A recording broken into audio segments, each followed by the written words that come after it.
বর্ষাকালের আকাশ মানেই কালো মেঘের ঘনঘটা। সেরকমই যেন মেঘ করেছে টলিপাড়াতেও।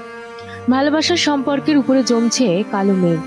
সেই মেঘের বৃষ্টি যখন নামবে তখন তা সুখের হবে নাকি যন্ত্রণার, নাকি সব হারানোর, তা জানা নেই। শুধু এটুকু জানা আছে, ভেঙে যাচ্ছে সুন্দর সম্পর্কগুলো। টলিপাড়ায় কান পাতলেই শুধু শোনা যাচ্ছে বিচ্ছেদের সুর। বেশ কয়েকদিন ধরেই যিশু নীলাঞ্জনাকে নিয়ে তোলপাড় নেটপাড়া। চর্চায় রয়েছেন টলিপাড়ার জনপ্রিয় অভিনেতা ঋষি কৌশিকও। অভিনেতার একের পর এক পোস্টে মিলছে স্ত্রীর সঙ্গে বিচ্ছেদের ইঙ্গিত। তবে বিচ্ছেদের আবহের মধ্যেই এবার সুখবর দিলেন অভিনেতা। স্ত্রী দেবযানীর সঙ্গে সব কি তাহলে মিটমাট হয়ে গেল তার? বিষয়টা খোলসা করেই বলা যাক।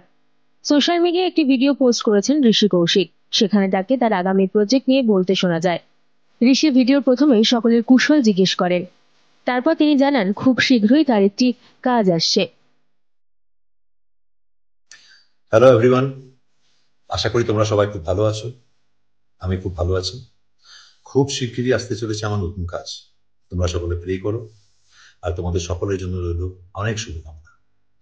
কাজটা কি, কোথায়, কবে থেকে আসছে সেই ডিটেল আমি পরে শেয়ার করব। Till then stay tuned and take care. Bye. এদিকে ঋষি কৌশিকের ভিডিও পোস্ট করতেই নতুন করে একাধিক প্রশ্ন উঠতে শুরু করেছে মানুষের মনে।